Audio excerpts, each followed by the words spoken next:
I still remember the exact words my father used the day he threw me out of the house.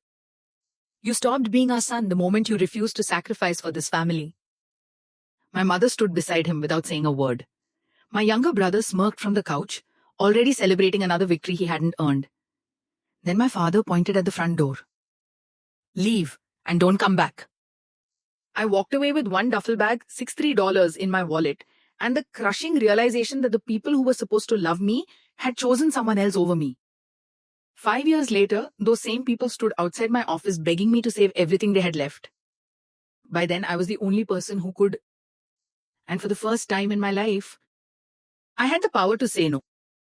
Growing up, my parents always insisted they loved my brother Ethan and me equally. That illusion disappeared before I even reached high school. Ethan was 3 years younger than me, charming when he wanted something, lazy every other minute of the day, and somehow always the victim whenever he got into trouble. If he failed an exam, the teacher was unfair. If he crashed Dad's car, the roads were dangerous. If he quit another job after 2 weeks, his boss was toxic. Meanwhile, I graduated near the top of my class while working evenings at a grocery store. Dad barely looked up from the television when I showed him my report card. That's what you're supposed to do. When Ethan managed to pass a single math test, Mom baked him a cake. I learned early that achievements meant nothing if they came from me. Money was always tight. Dad owned a small construction company and Mom worked part-time at a medical office. They constantly reminded me that every dollar mattered. So I paid for my own clothes, my own phone, my own college applications. I never complained. I figured hard work would eventually earn respect. I couldn't have been more wrong. After graduating college with an engineering degree, I landed a solid job almost immediately. It wasn't glamorous, but the salary was better than anyone in my family had ever earned.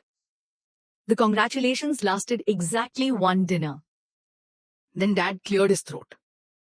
"Now that you're making good money, it's time to help your family." I nodded. "Of course. What do you need?" He smiled. "We need you to cover Ethan's expenses until he finds himself." I nearly laughed. Ethan is 23. So he's healthy, he can work. Mom frowned. "You know your brother struggles." "With what? Alarm clocks?" Her face hardened instantly. Dad slammed his fork onto the table. "Watch your mouth." Over the next 3 years, I became the family's unofficial bank. Ethan bounced between failed business ideas. A sneaker resale business. A cryptocurrency scheme. A gaming channel. A luxury car rental startup that never actually rented a single car. Every failure somehow became my responsibility. "Can you loan Ethan $5,000? He just needs another chance." Family helps family. Whenever I hesitated, Mom cried. "After everything we've done for you." Everything. I'd been paying my own way since I was 16. Still, guilt is a powerful weapon. I kept saying yes. Until I couldn't anymore. One Saturday, Dad called asking me to come over. His voice sounded unusually cheerful. "We've got exciting news." When I arrived, Ethan was grinning from ear to ear. Dad slid a folder across the dining table. "We found the perfect investment." Inside were blueprints for a restaurant. Ethan leaned forward excitedly. "This is it. This is the one that's going to make us rich." I flipped through the paperwork. The estimated startup cost was nearly $400,000. I stared at them. "Where exactly do you think that money is coming from?" All 3 pairs of eyes landed on me. Dad answered as though it were obvious. "You'll qualify for the loan." I laughed because I genuinely thought it was a joke. Nobody else laughed. "You can't be serious." Mom reached across the table. "You have excellent credit." "So?" Dad folded his arms. "You'll take out the loan, Ethan will run the restaurant." I blinked. "So I take all the financial risk?" "Yes." "And Ethan gets ownership?" "He's always dreamed of owning a business." I looked around the room. Have any of you lost your minds? Dad's expression darkened. This family has sacrificed for you. No. I stood up. I sacrificed for this family. Silence. I counted on my fingers. I paid Ethan's rent. I paid his car insurance. I paid off his credit cards. I even covered his vacation because he said he needed to relax after quitting another job. Ethan rolled his eyes. There you go, keeping score. I'm keeping receipts. Dad pointed at me. This attitude is exactly why you'll never understand family. No, family doesn't treat one child like an ATM. Mom started crying almost instantly. So you're abandoning your brother? I'm refusing to finance another disaster. Dad stood. If you loved this family, you'd sign the papers. I pushed the folder back toward him. I'm not signing anything. Then Ethan said something I'll never forget. I always knew you were jealous of me. I actually laughed. Jealous? You hate that Mom and Dad believe in me. I stared at him for several seconds before shaking my head. They don't believe in you. He frowned. They're terrified you'll fail if they stop carrying you. The room exploded. Dad shouted. Mom sobbed louder. Ethan called me selfish. I walked out before saying something I'd regret. Or so I thought. 3 days later, Mom called. Her voice was shaky. I had a panic attack because of what happened. Instant guilt hit me. I'm sorry, you're upset. If you're sorry, sign the loan. I closed my eyes. Even her tears had conditions attached. No. She hung up. Then the messages started. Dad called me ungrateful. Aunts and uncles texted about respecting my parents. Cousins I hadn't spoken to in years suddenly became experts on loyalty. Apparently, my family had told everyone I refused to help because I was greedy. Nobody asked for my side. Not one person. The final blow came 2 weeks later. Dad invited me to what he called a family meeting. Against my better judgment, I went. Every relative was there. Grandparents, uncles, aunts, even cousins. The atmosphere felt strange. Dad stood in the middle of the living room holding several papers. We are here because your brother refuses to support this family. I looked around. Everyone avoided my eyes. He continued. We've decided it's time for consequences. Mom stepped forward carrying a small box. Inside were old family photographs. She placed them on the coffee table. If you won't act like family. Dad finished the sentence. Then you aren't family. He handed me a document. At first, I thought it was another loan application. It wasn't. It was a written declaration stating I was voluntarily removing myself from the family and relinquishing any future claim to inheritance or family assets. I looked up slowly. You actually printed this?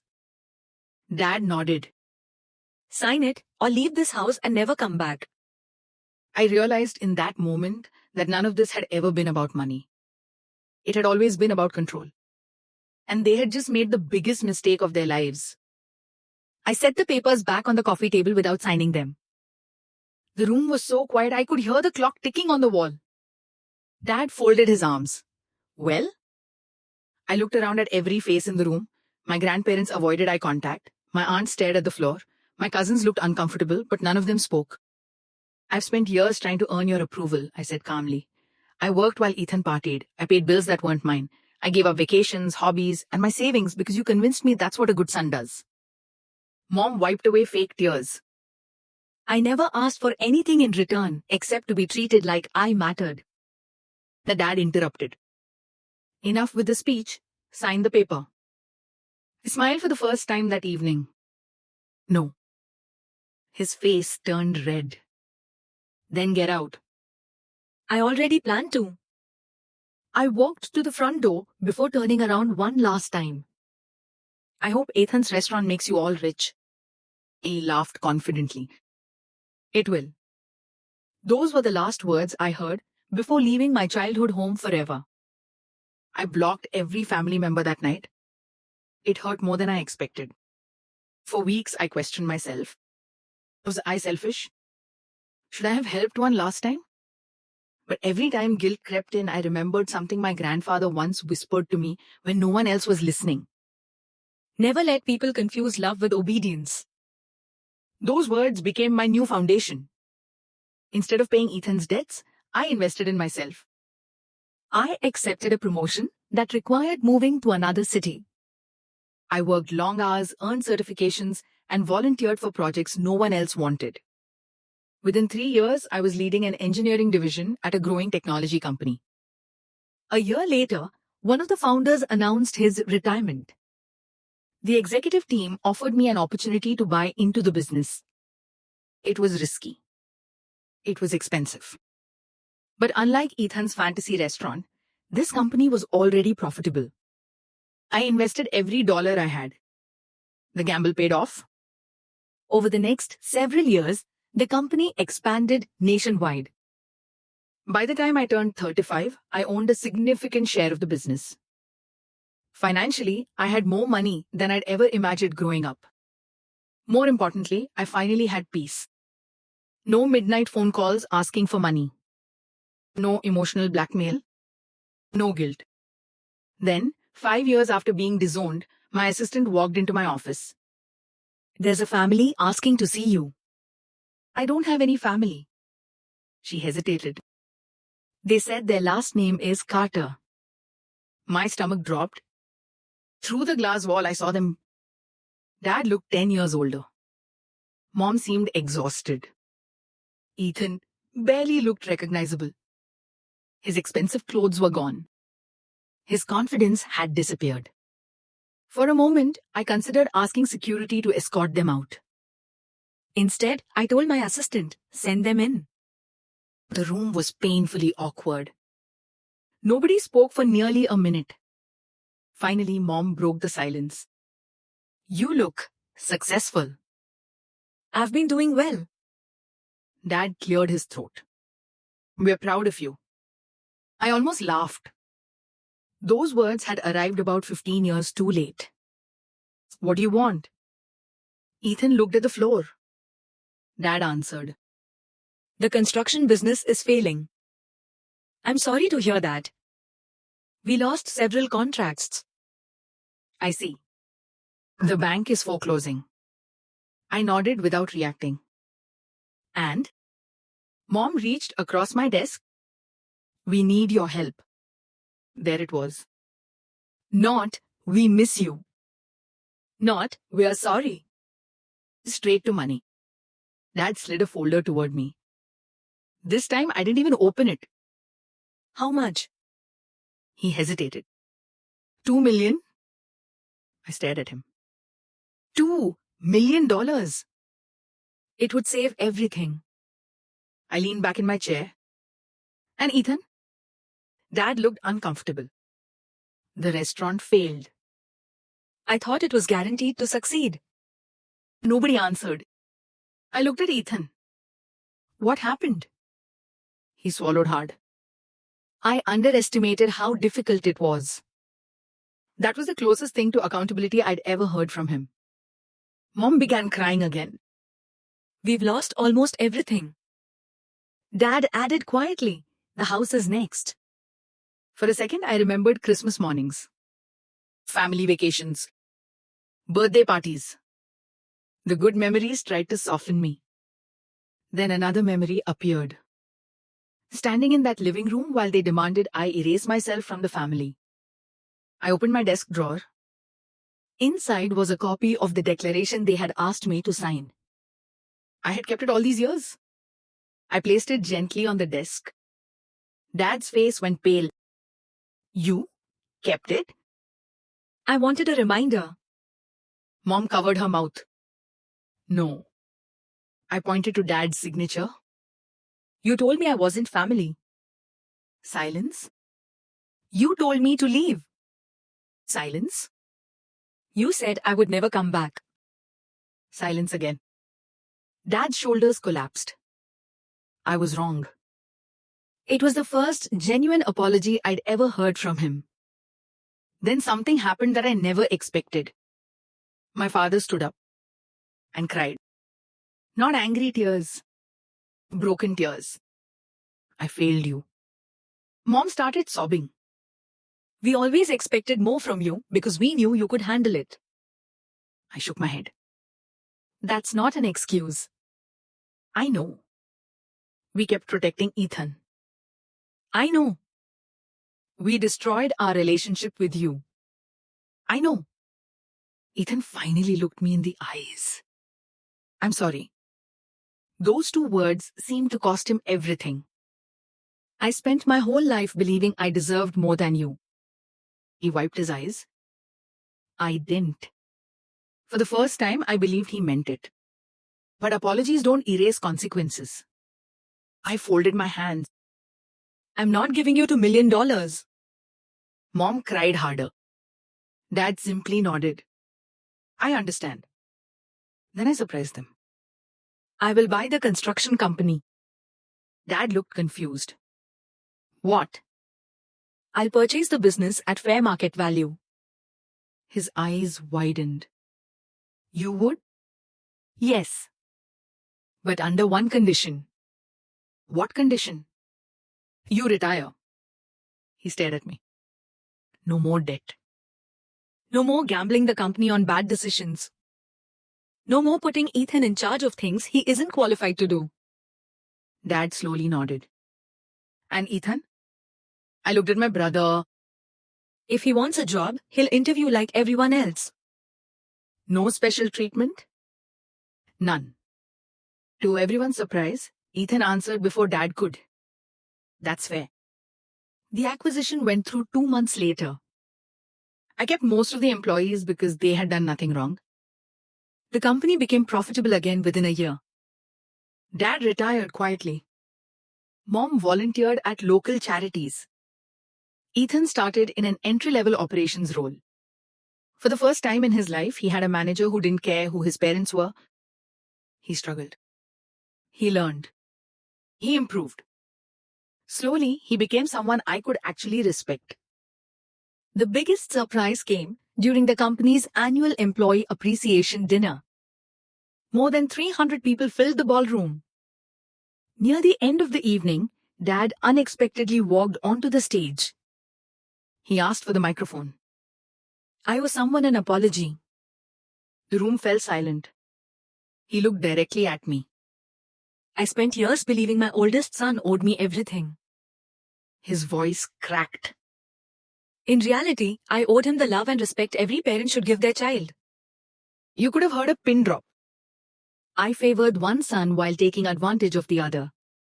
He wiped away tears. I was wrong. Mom joined him. So was I. Then Ethan walked onto the stage. I spent years blaming my brother for my failures. He looked at me. The truth is, he was the only one acting like an adult. The audience applauded. Not because of me. Because they had finally admitted the truth. After the event, Dad approached me outside. I don't expect forgiveness. I nodded. But I'd like the chance to earn it. I thought about everything we'd lost. Some scars never disappear. But carrying anger forever is like carrying a backpack full of bricks. It only weighs down the person holding it. I'll give you a chance, I said. A chance. Not a guarantee. Not a fresh start. Just a chance. Today, my life is nothing like the one I left behind. I lead a company filled with people who respect one another. I built a family of friends who celebrate success instead of resenting it. And every morning when I walk into my office, I remember the young man who left home with one duffel bag and $63. The family who disowned me thought they were taking everything away. What they really gave me was the freedom to build a life no one could ever control again. Sometimes the people who walk away from you aren't losing you. They're losing the best thing they ever had. It just takes them years to realize it.